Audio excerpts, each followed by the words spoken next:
주일 오전 예배 나오신 성도 여러분들을 주의 이름으로 환영합니다. 오늘은 요한복음 3장과 4장의 말씀을 통해 예수님이 필요합니다 라는 제목으로 함께 은혜를 나누려고 합니다. 요한복음은 3장과 4장에서 두 사람이 등장합니다. 3장에는 니고데모, 그리고 4장에는 수가성 여인입니다. 요한복음은 의도적으로 3장과 4장에서 이 두 인물을 대조하고 있습니다. 우선적으로 이 두 사람에 대해서 살펴보고 또한 이 두 인물을 대조함으로 요한복음에서 말씀하고자 하는 메시지가 무엇인지 함께 살펴보도록 하겠습니다. 오늘 말씀 3장에 등장하는 인물은 니고데모입니다. 니고데모는 바리새인이었고 유대인의 지도자였습니다. 그는 산헤드린 공회의 일원이었습니다. 산헤드린은 예수님 당시 로마 제국으로부터 자치권을 받아 유대의 종교적, 행정적 문제를 해결하고 재판하는 최고의 의사결정 기구였습니다.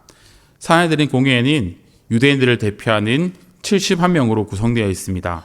이 기관을 통해 유대인의 중요한 결정이 이루어졌습니다. 우리나라의 국회와 같은 역할을 하는 기관입니다. 니고데모는 유대인을 대표하는 사람 중에 한 명입니다. 그는 유대인의 교사로서 율법에 능통했으며 최고의 학적인 지혜를 가진 사람이었습니다. 우리가 함께 읽지 않았지만 10절 말씀 가운데서 예수님께서 니고데모를 향해서 이스라엘의 선생이라 칭합니다. 그는 예루살렘에서 명성을 가지고 있었으며 그 선생이라 말하면 예루살렘에 모를 사람이 없을 정도로 유명한 자였습니다. 니고데모는 주변 사람으로부터 칭송을 받고 존경받는 자였습니다. 우리나라 스펙으로 말하면 서울대 법대를 수석으로 졸업하고 사법고시를 1등으로 패스한 최고의 인재라고 볼 수 있습니다. 그런 사람이 오늘 말씀 3장에 등장하는 니고데모입니다. 니고데모가 밤늦게 예수님을 찾아옵니다. 니고데모는 예수님에 대해 이미 알고 있습니다. 그분의 말씀과 그분께서 행하셨던 놀라운 기적들을 이미 들었습니다. 그러나 그 당시 예수님은 바리새인들에게 위험한 인물이었고 사회의 지도층과는 대립관계에 있었습니다. 그런 상황에서 니고데모는 낮이 아니라 밤에 몰래 예수님을 찾아옵니다. 사람들의 눈을 피해 밤늦게 자신의 궁금증과 해결되지 않는 문제를 가지고 예수님께 찾아오고 있습니다. 요한복음 3장 3절부터 21절까지는 니고데모와 예수님의 대화가 길게 이어지고 있습니다. 이 대화를 살펴보면 상당히 높은 수준의 질문과 답이 오고 가고 있습니다. 니고데모가 예수님께 질문하면 예수님께서는 니고데모에게 그에 대한 답을 해줍니다. 마치 동문서답 같은 질문과 답처럼 보이지만 예수님의 대답을 통해 니고데모는 영생과 하나님의 나라, 거듭남이 무엇인지를 깨닫습니다. 예수님께서는 물, 즉 성령을 통해서 거듭날 수 있다 말씀합니다. 영원한 생명은 모세에 의해 뱀이 높이 들린 것처럼 십자가에 높이 들린 예수 그리스도를 믿음으로 얻게 된다는 사실을 가르쳐 줍니다. 요한복음 3장에서 니고데모는 예수님이 필요합니다. 그는 너무나도 많은 궁금증과 스스로 해결할 수 없는 문제를 가지고 있습니다. 겉보기에는 니고데모와 같은 사람이 예수님이 필요할까? 이런 질문을 할 수 있습니다. 그는 최고의 지식인입니다. 부와 명예를 다 가지고 있습니다. 율법에 탁월한 자입니다. 많은 사람들에게 존경을 받고 있습니다. 이스라엘의 최고의 스승이라고 칭송받습니다. 그런데 중요한 것은 그에게도 예수님이 필요했습니다. 그는 스스로 해결할 수 없는 문제를 가지고 여전히 어둠 속에 헤매고 있습니다. 구원의 빛을 경험하지 못한 한낱 죄인에 불과합니다. 그의 지, 명성, 학력, 부, 이 모든 것을 가진 자처럼 그가 보였지만 그에게는 예수님이 반드시 필요했습니다. 니고데모에게 예수 그리스도가 없다면 그는 영원한 멸망 가운데 처하는 죄인에 불과합니다. 그렇기에 그는 많은 고민과 고뇌를 안고 자신의 자존심과 지혜를 다 내려놓고 몰래 예수님을 찾아온 겁니다. 그리고 그는 3장에서 이렇게 말하고 있습니다. 나에게 예수님이 필요합니다. 3장에 등장하는 니고데모와는 전혀 다른 한 여인이 등장합니다. 그녀의 이름은 성경에 기록되어 있지 않습니다. 단지 수가성에 살고 있는 사마리아 여인이라 칭합니다. 4장 3절 말씀 가운데서 예수님께서 갈릴리로 가는 가장 빠른 길인 사마리아 땅을 통과하겠다 말씀합니다. 유대를 떠나 갈릴리로 가는 가장 빠른 길은 사마리아 땅을 통과하는 것입니다.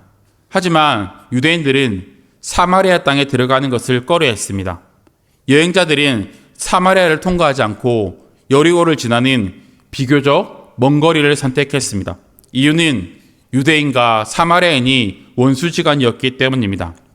주전 722년 아수르가 북이스라엘을 정복했습니다. 정복한 땅에 여러 지역의 이주민들을 정착시켰습니다.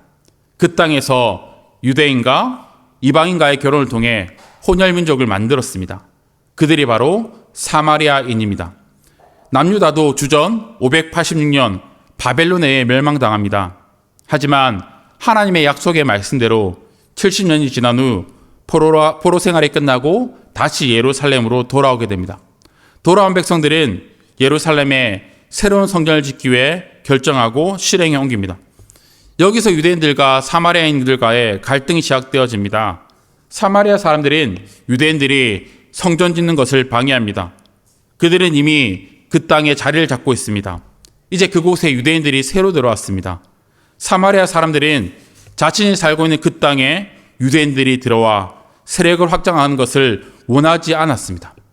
한때는 같은 민족이었습니다. 한 핏줄이었습니다. 하지만 지금 사마리아인과 유대인들은 원수지간이 되었습니다. 원수가 되었다는 것을 보여주는 결정적인 사건인 주전 128년 유대인들이 사마리아를 공격해 사마리아인들의 성전을 불태워버린 사건입니다. 이 두 민족은 건널 수 없는 강을 건너버렸습니다. 더 이상 하나 될 수 없는 사이 원수입니다. 유대인들은 사마리아인들을 향해서 변절자 또는 개라고 불렀습니다. 그런데 지금 예수님께서 사마리아 땅에 들어가겠다고 말씀하시는 겁니다. 제자들은 당황스러웠을 겁니다. 이제 예수님께서 사마리아 땅으로 들어가고 있습니다. 주님께서 그 땅에 들어가신 이유는 사마리아에 살고 있는 한 여인 때문이었습니다. 6절 말씀 가운데서 먼 여행길에 지신 예수님께서 우물가에 앉아 계십니다. 그때 사마리아 여인 한 명이 물을 깃기 위해서 우물가로 찾아옵니다. 그 시간이 6시입니다. 이 시간을 유대인의 시간으로 환산하면 12시입니다. 이 시간에 대해서는 두 가지 견해가 있습니다. 하나는 유대인의 시간으로 환산해서 12시 정오로 보는 거고, 다른 하나는 로마의 신학 시간으로 환산해서 오후 6시로 보는 겁니다. 저는 전통적인 견해인 유대인의 시간으로 이 말씀을 해석해 보겠습니다. 난 12시입니다. 그 시간인 물을 깃기 위해서 아무도 오지 않는 시간입니다. 고대 근동 지역의 태양은 엄청나게 뜨겁습니다. 낮에 활동하다가 일사병에 걸리는 일이 비일비재합니다. 제가 2주 전에 설교했던 것처럼 시편 121편 말씀에서 하나님께서 낮의 해와 밤의 달로부터 우리를 지킨다 말씀하십니다. 낮의 해가 사람을 해칠 정도로 뜨거운 곳이 지금 예수님께서 계신 사마리아 땅입니다. 그런데 사마리아 여인은 낮 12시에 해가 가장 위에 떠 있는 그 시간에 우물가에 나옵니다.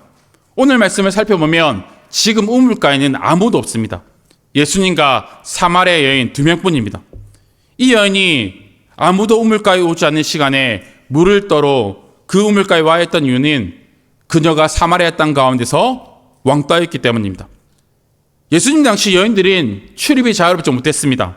그러나 우물가에 물을 깃는 것은 여성들의 역할이었습니다. 이 우물가에서 여성들은 여러 가지 이야기를 하는 겁니다. 자유로운 시간이 주어진 겁니다.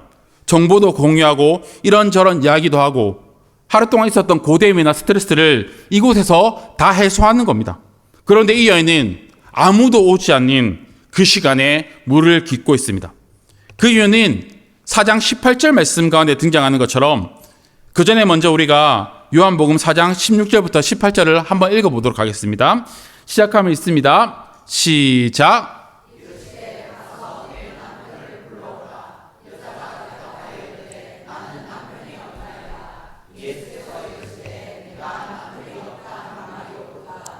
내게 남편이 5이 있었고 지금 있는 자도 내 남편이 아닌 내 발에 있습니다. 이 18절의 말씀처럼 이 여인은 5명의 남자와 살았습니다. 그리고 지금은 6번째 남자와 살고 있습니다. 지금까지 5명의 남자와 살았고 6번째 남자 그와 살고 있는 겁니다. 다른 여인들은 이 여인을 미움과 시기, 질투의 눈으로 보았을 겁니다. 이 여인을 가십거리로 삼았습니다. 그리고 소곤소곤 됐습니다. 이 말씀에 등장하는 이 여인은 다른 여인의 틈에 끼어서 대화조차 할 수 없는 그러한 처지입니다. 유대인들은 사마리아 사람들을 개와 같이 취급했습니다.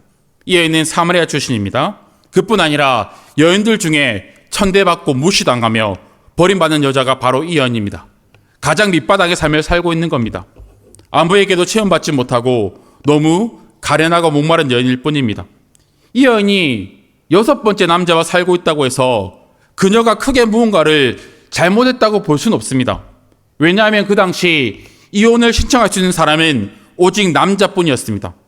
이 여인은 남자에게 5번이나 버림받았습니다. 남자에게 버림받을 만한 치명적인 약점을 가지고 있었을 겁니다.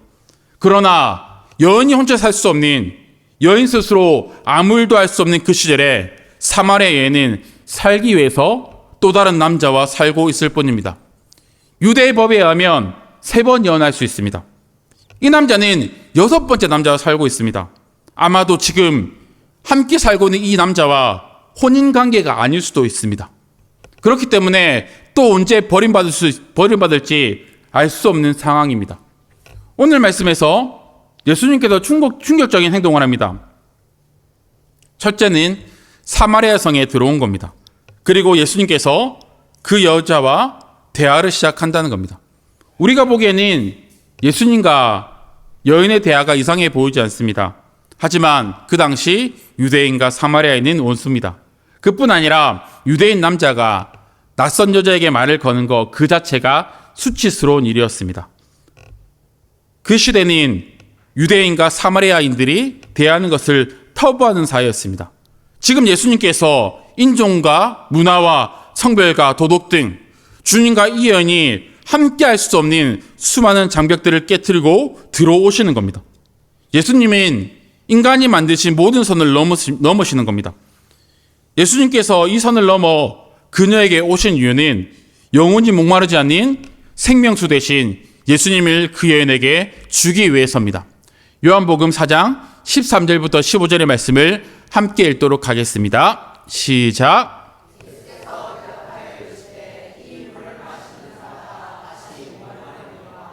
내가 내게 주는 마신 자는 영원히 목마르지 아니하리니 내가 주는 물은 그 속에서 영생하도록 솟아나는 샘물이 되리라. 여자가 이르되 주여 그런 물을 내게 주사 목마르지도 않고 또 여기 물을 기르러 오지도 않게 하소서.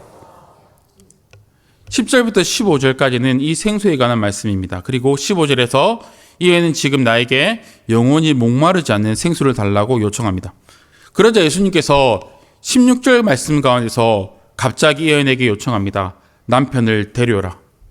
예수님께서는 이 여인이 지금까지 자신의 목마름을 해결하기 위해서 무엇을 필요로 했는지를 정확하게 알고 계십니다. 이 여인은 자신의 목마름을 채워줄 존재가 남자라고 생각했습니다. 그러나 이제 깨닫습니다. 그리고 고백하는 겁니다. 뭐라고 고백합니까? 나에게는 남편이 없습니다. 남자가 나의 갈증과 목마름을 채워줄 거라고 그는 그렇게 고백하며 살았지만 오늘 말씀 가운데서 그는 고백합니다. 나에게는 남편이 없습니다. 이 여인의 상태는 너무나도 목마릅니다. 영혼이 채워질 것 같지 않았던 갈증과 목마름이 있습니다. 그녀는 5번 버림받았고 지금 6번째 남자와 살고 있습니다. 이 여인은 남자에게 버림받고 또 다른 남자를 찾아야만 했습니다. 그녀는 남자로부터 자신의 목마름과 갈증을 해결해 보려고 했습니다. 나의 필요를 채워줄 남자, 나의 인생을 보장해줄 남자, 그 남자가 나에게 없는 것들, 나에게 부족한 것을 다 채워줄 수 있다라고 기대했습니다. 1번, 2번, 3번 버림받으면 버림받을수록 그녀는 절망하고 외롭고 지쳐갑니다. 나를 채워줄 그 누군가를 또 찾습니다. 하지만 그 어떤 남자도 이 여인의 목마름을 채워주지 않습니다. 그래서 15절 말씀 가운데 이렇게 말합니다. 내가 더 이상 물을 깃지 않을 수 있도록 내 마음에 타오르는 갈증을 해결해 줄 수 있는 생수를 달라 요청합니다. 우리 모두는 이런 갈증과 목마름 속에 살아갑니다. 사람들은 자신을 채워줄 무언가를 갈망합니다. 이 여인에게는 남자였습니다. 누군가에는 돈입니다. 권력이기도 하고요. 이성입니다. 쾌락입니다. 세상의 즐거움일 때도 있습니다. 우리는 언제나 무언가를 갈구하며 찾으며 살아가고 있습니다. 마치 이것만 있으면 나의 목마름을 채울 수 있을 것처럼 그렇게 여긴다는 겁니다. 그러면 도대체 무엇이 우리의 영혼의 목마름을 채워줍니까?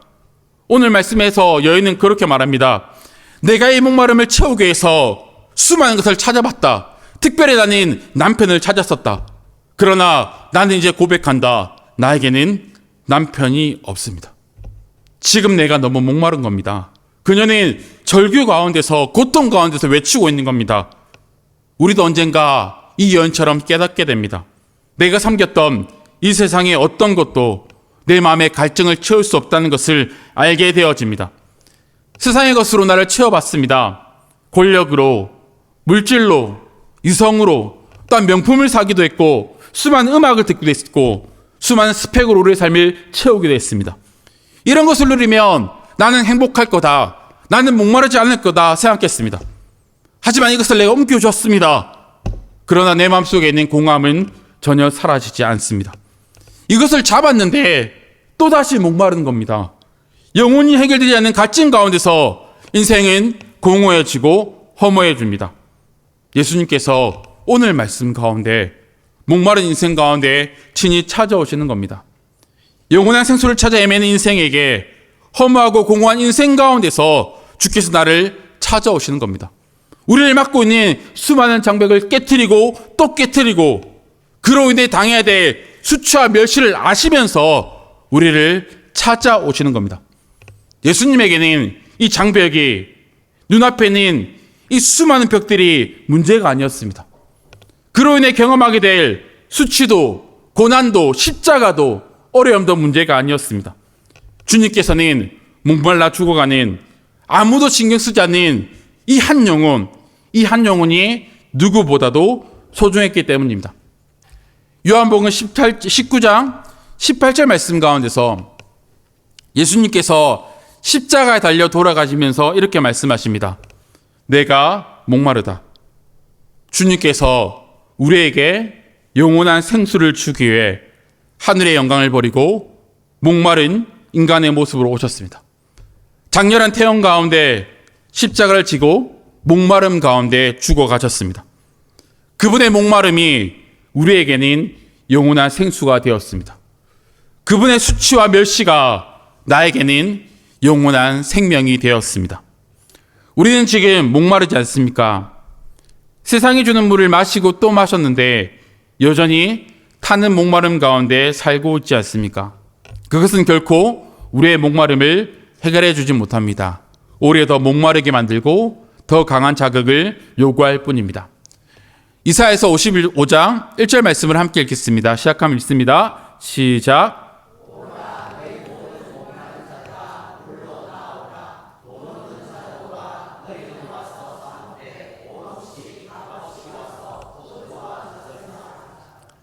영원한 생수 되신 예수님께서 그분 앞으로 우리를 나오라 말씀하십니다.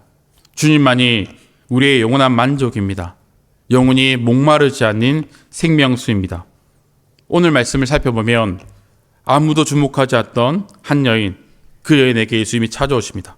이 여인은 유대 출신의 낯선 남자가 자신을 찾아올 거라 기대하지 않았습니다. 더욱이 자신을 구원할 메시아가 나를 찾아올 거라 상상조차 할 수 없었습니다. 그러나 주님께서 지금 나에게 찾아오시는 겁니다. 우리도 어떻게 보면 그 여인과 같은 자입니다. 사마리아 여인에게 예수님이 필요한 것처럼 지금 나에게 이 예수님이 필요하다는 겁니다. 이 예수님만이 우리를 채워줄 수 있다는 것을 기억하셔야 한다는 겁니다. 이제 마지막으로 요한복음 3장에서 니고데모를 4장에서 사마리아 여인을 대조해서 우리에게 소개시켜주는 이유를 설명해 볼까 합니다. 3장에 등장하는 니고데모, 그는 그 시대의 최고의 남자였습니다. 모든 것을 다 가지고 있는 겁니다. 그러나 4장에 등장하는 이 여인은 어떤 여인입니까? 그 시대를 대표하는 최하의 여인입니다. 을 중에 을입니다. 그 여인이 사마리아 여인입니다. 우리는 어떻게 보면 그 두 인물 사이에 살아가고 있는 겁니다. 과거에 우리는 63빌딩을 한 번쯤은 가봤을 겁니다. 니고데모는 63층에 살고 있는 겁니다. 로얄층입니다. 제일 좋은 곳에 살고 있죠. 그러나 이 여인은 63빌딩 지하 주차장에 살고 있습니다. 우리도 이 빌딩 가운데 살고 있다면 63층 중에 한 층의 자리를 잡고 있을 겁니다. 요한복음은 의도적으로 3장의 니고데모, 4장의 사마리아 여인을 나란히 등장시킵니다. 이 극단적인 대조를 통해서 하나님께서 우리에게 말씀하는 바가 있습니다. 그것이 뭐냐면 이 세상을 살아가는 어떤 사람이든 누구든 간에 예수님이 필요하다는 겁니다. 사람의 존경을 받고 최고의 직장을 가지고 있고 학벌을 가지고 있는 니고데모에게도 예수님이 필요했습니다. 사람들에게 손가락질을 받고 개보다 못한 취급을 받았던 이 사마리아 여인에게 왕따 중에 왕따였던 이 여인에게도 예수님이 반드시 필요했습니다. 우리가 어떤 사람이든 간에 우리에게는 예수님이 필요하다는 겁니다. 그 누구도 예외일 수 없습니다. 그분을 만나야지 우리의 인생의 문제가 해결되어집니다. 그분을 만나야지 영원한 생명을 누릴 수 있습니다. 예수님은 그 어떤 것으로도 대처될 수 없는 분입니다. 그분만이 우리의 인생의 필요를 채우며 우리의 유일한 구원자십니다. 그 예수 그리스도를 붙들고 우리가 믿음으로 살아가야 한다라고 요한복음은 우리에게 말씀해 주고 있는 겁니다. 이제 말씀을 마무리합니다. 요한복음 3장인 수많은 고뇌와 질문을 안고 니고데모가 예수님을 찾아옵니다. 유대인의 선생입니다. 유대인을 대표하는 사람입니다. 그는 모든 것을 가진 자처럼 보였습니다. 그러나 그가 예수님을 찾아와 말합니다. 예수님, 나에게는 당신이 필요합니다. 그리고 요한복음 4장에서 예수님께서 사마리아 여인을 찾아가십니다. 이 여인은 예수님께 나올 수 없습니다. 그렇기 때문에 예수님께서 모든 장벽을 허물고 그 여인에게 찾아가셔야만 했던 겁니다. 이 여인은 5명의 남자와 살았습니다. 지금은 6번째 남자와 살고 있습니다. 타는 듯한 목마른 가운데 그 여인은 죽어가고 있습니다. 그녀는 예수님에게 말합니다. 예수님, 나에게 예수님이 필요합니다. 그 예수님이 지금 나에게도 필요합니다. 세상에서 찾아 헤매던 헛된 만족을 버리고 영원한 만족 대신 예수님께로 나아갑시다. 그분 안에서 영원히 목마르지 않는 생명수를 마시게 될 것입니다.